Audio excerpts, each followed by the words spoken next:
menjaga kondisi, saling berkomunikasi, juga untuk pendataannya diharapkan untuk selengkap-lengkapnya. Masuk aja yuk!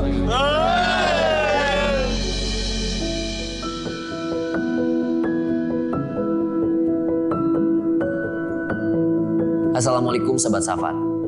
Pada Senin 21 November, Cianjur dilanda gempa berskala 5,6. Kekuatan yang cukup besar, apalagi hanya dengan kedalaman 10 km. Kali ini, saya sedang menuju ke daerah yang terdampak untuk bertemu dengan seorang relawan di sana demi mengetahui situasi terkini pasca gempa terjadi dan juga membantu kegiatan para relawan di sana.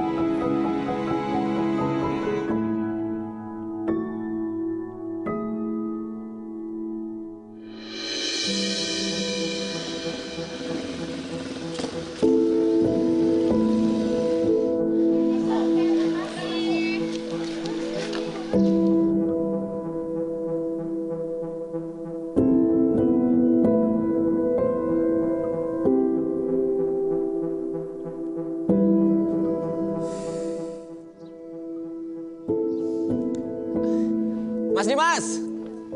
Mas Eman! Mas Dimas! Gimana kabar? Alhamdulillah. Ya. Udah lama di sini Mas Dimas? Sudah, kebetulan alhamdulillah udah hari ke-7 sekarang kita di sini. Masya Allah. Sekarang kegiatannya apa aja nih Mas? Ya, kegiatan kita sekarang ada pelayanan kesehatan, ada juga kita dari pendistribusian, dan juga kita juga ada ya dari PSP, dan juga perawatan keluarga. Ya, makanya pas saya kemarin dengar kabar bencana, yang saya ingat Mas Dimas. Karena Mas Dimas ini salah satu orang yang tanggap banget nih kalau ada bencana. Makanya nih saya kesini, ya setidaknya pengen bantu-bantu Mas Dimas deh. Apa yang bisa saya bantu, saya lakuin. Gitu. Siap. Kira-kira apa nih yang pertama kita lakuin yuk? Mungkin untuk sekarang kita mau distribusi dulu ya. Distribusi ke bagian desa nanti, ntar ada kita arahkan lagi. Baik kalau gitu. Ayo Mas, Ya. silakan. Kemana nih? Sini ya? Ya. Ya.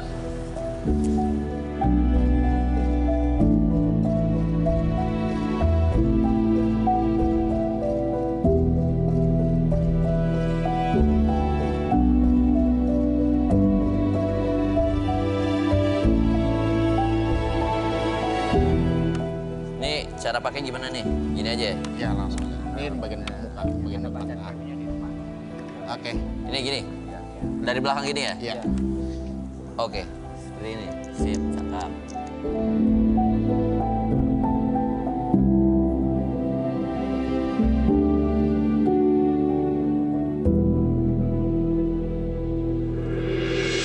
Ini hari ini kita tujuannya ke kampung mana atau desa mana? Ke desa Cikaroya. Desa Cikaroya. Ya. Kecamatan Warung Kondang. Warung Kondang. Ini kali ini kita mau membagikan apa nih Mas? Ya, kebetulan ini kita untuk distribusi untuk bahan-bahan pangan seperti kayak barang-barang mentah, beras, terus mie instan, dan juga lain-lainnya macam kayak terpal, selimut yang kita butuhkan di masyarakat.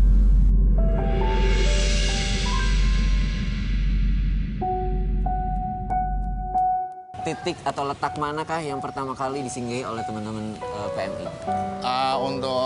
Untuk sementara yang kita singgah pertama adalah di daerah Kabupaten Cianjur, itu di desa Ciwalen. Ciwalen itu memang bisa dibilang banyak, hampir mayoritas korban banyak kerusakan rumah. Dan juga banyak yang ditinggal. Ya Allah. Jadi yang kita pun juga sempat melakukan evakuasi. Kita sudah mendapatkan beberapa dari korban yang tertimpa dari reruntuhan.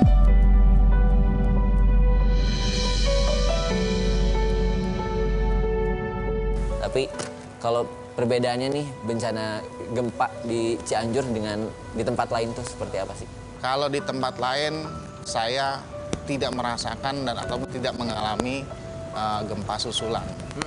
Tapi kalau di sini di Cianjur, kami masih sering merasakan gempa susulan sampai dengan 3,4 skala Richter.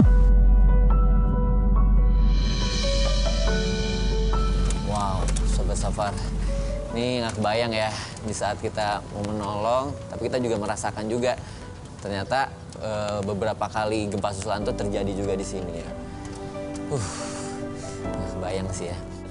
Sobat Safar, saya terkesima banget melihat sebelah kanan kiri itu tenda-tenda, bahkan beberapa rumah juga ada yang rusak-rusak. Nih, hampir sebagian tuh membuka tenda, apakah mungkin karena ketakutan juga kali ya? Ya, itu yang kita sebut dengan trauma healing. Mereka cuma hanya trauma saat nanti terjadinya gempa susulan kembali.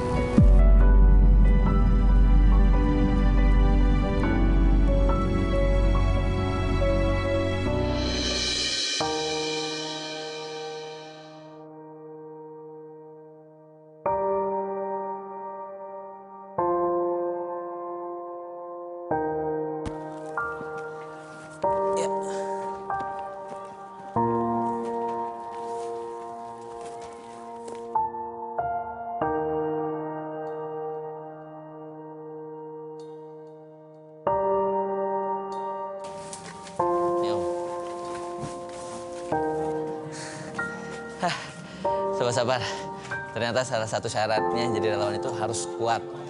Kuat, siap mental, siap tenaganya juga. Karena kita di medan yang berbeda-beda dan tentunya sebisa mungkin kita harus bisa membantu para korban. Yuk.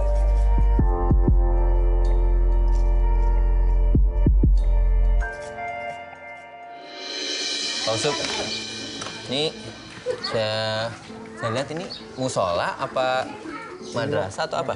Madrasah? Oh, madrasah. Jadi tempat buat anak-anak belajar gitu. Ya, buat anak-anak ngaji gitu, belajar ngaji. Dan ini lumayan cukup parah ya? Parah, iya. Parah, ini nggak bisa lagi dihuni, ini mah. Iya. Pak, tapi waktu pas kejadian, maaf Pak, mau tanya, kalau waktu pas kejadian anak-anak lagi belajar apa enggak tuh? Enggak. Enggak. Kejadiannya kira jam 1 kan? Jam 1, iya. Siang ya. Kebetulan nggak ada anak-anak yang lagi belajar.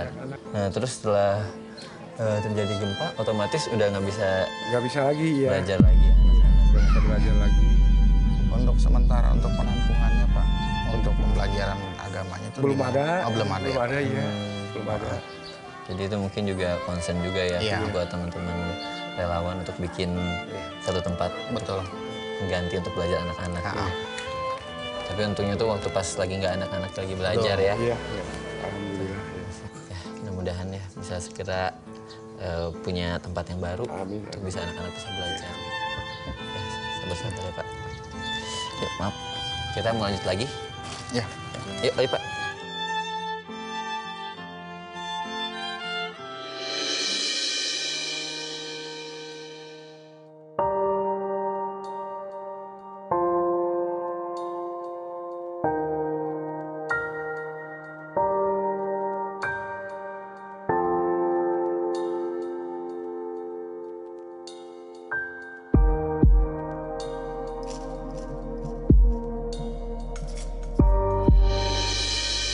Alhamdulillah Pak, sabar-sabar ya.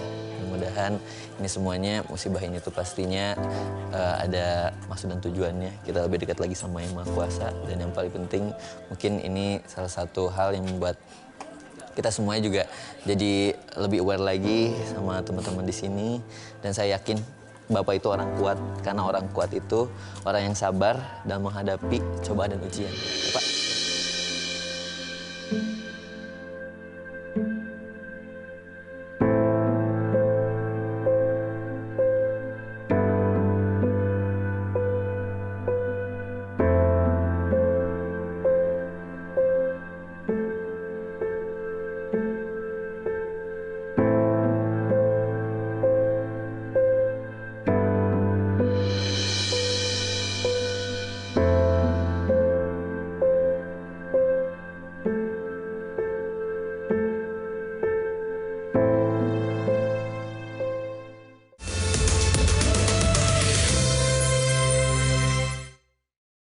Dan saya yakin Bapak itu orang kuat, karena orang kuat itu orang yang sabar dan menghadapi cobaan dan ujian. Ya Pak? Ya.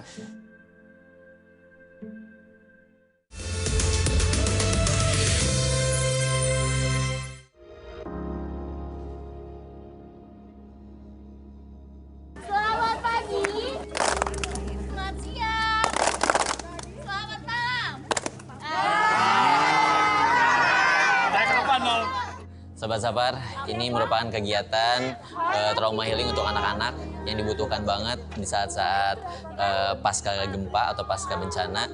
Dan inilah yang dikerjakan oleh teman-teman PMI. Ini luar biasa banget.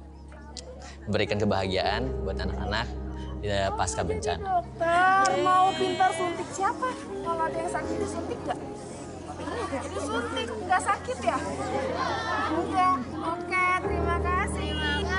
Ada lagi yang mau perkenalin diri? Nggak ada. Oke. Yuk Kak, Kamu namanya siapa? Kenapa kamu mau nangis? Kenapa? Jangan dong, jangan nangis dong. Jaga gempa.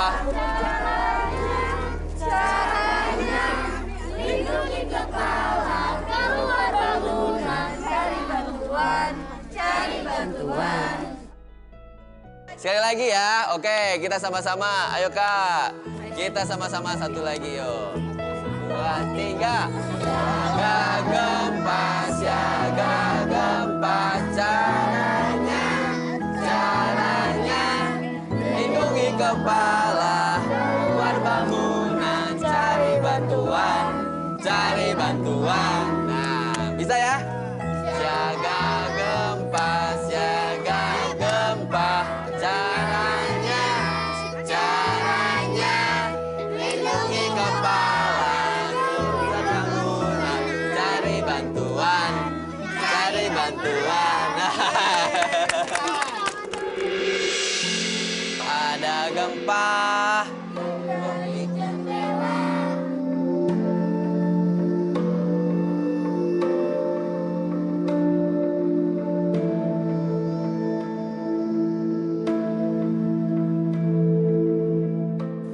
Isma. Halo Isma. Yang satunya Zahra. Halo Zahra. yang ini yang kasep. Adin. Halo Adin. Kalau yang ini namanya Alif.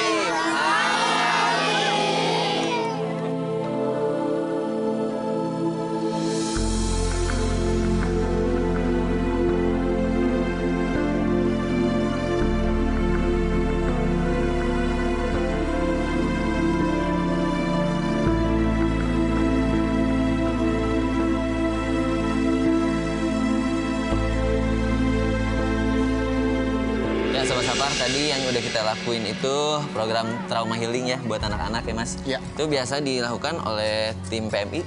Iya, memang dari setiap desa memang kita melakukan untuk pemulihan trauma healing kepada anak-anak. Nah, senang sih saya juga ngelihatnya anak bisa ceria, Ya, bisa bisa tersenyum tersenyum kembali gitu ya. Setidaknya bisa mencairkan suasana Betul. gitu ya. Nah, kita sekarang kegiatannya seperti apa lagi Mas? Untuk sekarang ini kebetulan ada yang salah satu dari warga ataupun korban yang dia memang kena stroke. Stroke?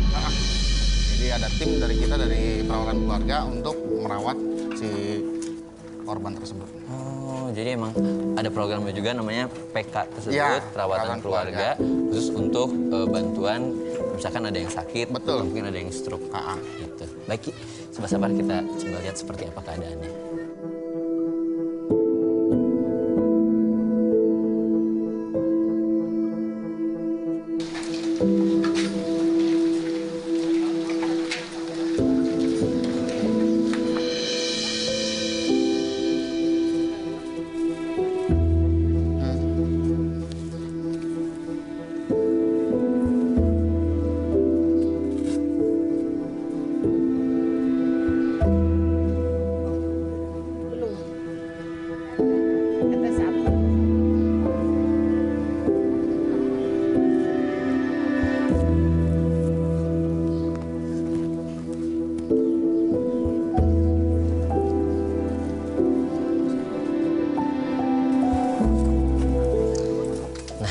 Sobat Sapar, kita udah melakukan programnya PMI, PK Perawatan Keluarga yang biasa dilakukan Mas Dimas sama tim. Tadi kita udah mengecek ya, ada salah satu korban terdampak gempa Bapak ini yang harus di tenda karena memiliki penyakit stroke. Jadi kalau misalkan ada gempa susulan tidak memungkinkan ya sulit untuk menyelamatkan diri. Akhirnya bikin tenda di luar.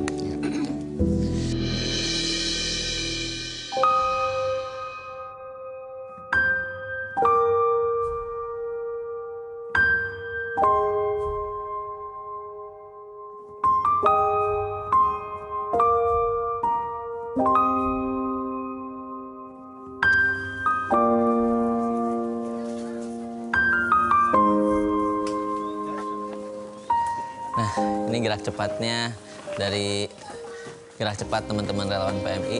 Tadi kan dibilang sama ibunya kalau kurang tenda.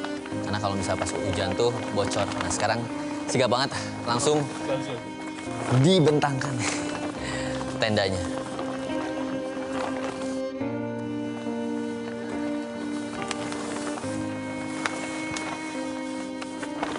Ya. Oke, tarik yang itu juga, Pak. Ujungnya tarik. Balik dulu. Udah. Aman. Nah, pas.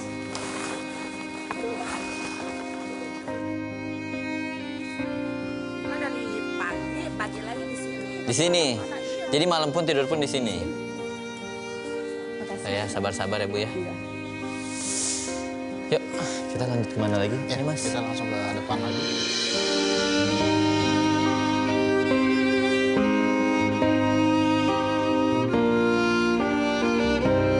Sobat Safar, ini tadi kita udah melaksanakan kegiatan-kegiatan bersama Mas Dimas dan tim relawan PMI. Ya, setelah ini kita kegiatannya apa lagi, Mas? Iya, kebetulan di desa ini kita sudah selesai. Kita lebih baik kita kembali ke base camp. Base camp? Ha-ha. Baik, karena ini juga udah jam waktunya makan istirahat beras. ya, Ya, jam makan betul. siang. Baik, kalau gitu yuk kita istirahat. Sekaligus nanti mungkin kita ngobrol-ngobrol Siap. sama Mas Dimas ya. Oke. Baik, yuk.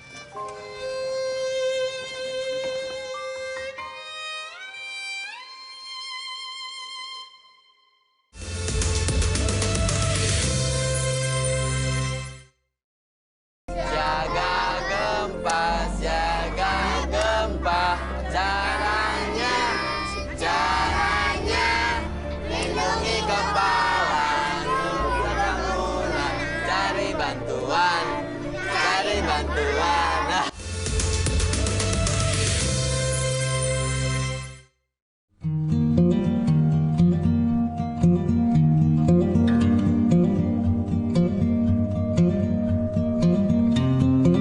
Alhamdulillah Mas. Ya.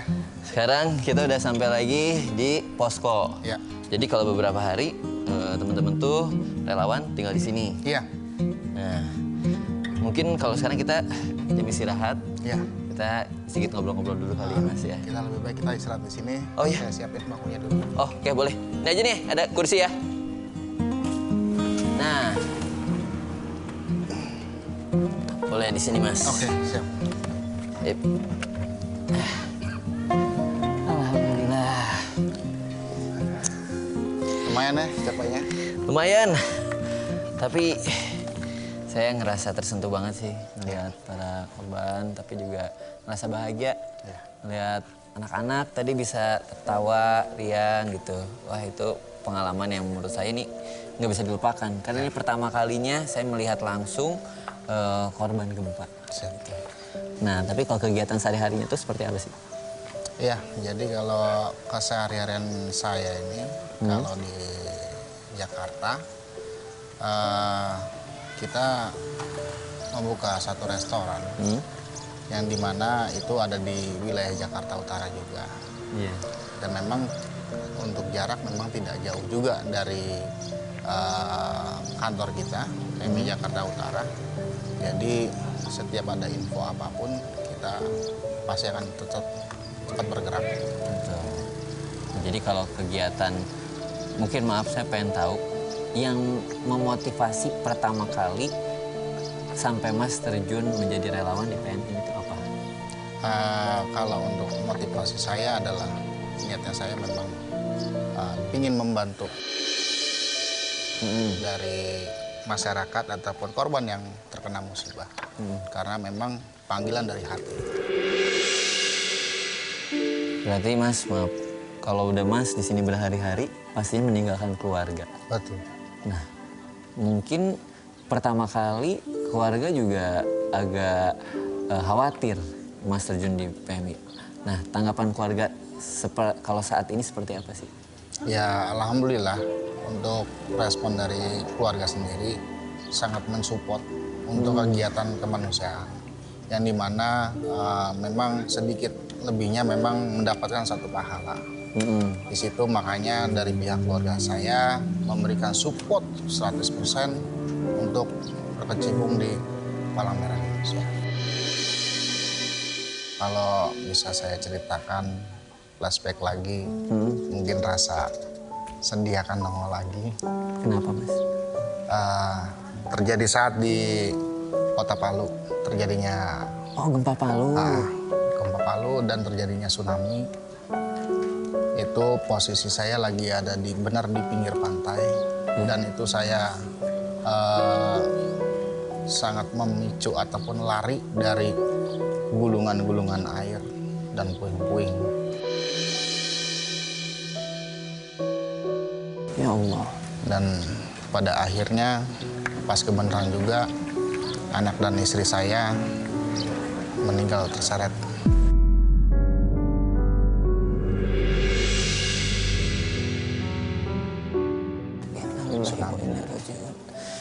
Udah maaf, terus berduka ya Mas. Mungkin ada hal perjuangan nggak Mas? Perjuangan yang mungkin nggak akan pernah dilupakan ketika menolong korban. Ada cerita? Ya, mungkin ada salah satu cerita yang dimana kalau saya perhatikan setiap kali bencana korban yang paling rentan adalah anak-anak. Sedikit menyentuh di hati saya. Banyak korban anak-anak yang sangat luka-luka, terutama di desa yang di bawah. Udah kakinya patah di bagian paha, sampai sekarang pun istilahnya masih merasakan sakit dan bagian kepalanya juga ada yang robek karena terjatuh dari benda keras genteng. Jadi makanya di situ sangat memacu semangat saya untuk membantu masyarakat. Mas, ada pesan nggak sih Mas untuk mereka-mereka nih mungkin sobat Safar di rumah yang pengen menjadi relawan harus seperti apa sih? Ya. Untuk pesan dari teman-teman semua, saya harapkan kalau untuk menjadi relawan dari hati, keikhlasan, dan tanpa pamrih, kita selalu membantu masyarakat di lokasi bencana. Sobat Safar.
Tidak semua bantuan itu harus berbentuk materi.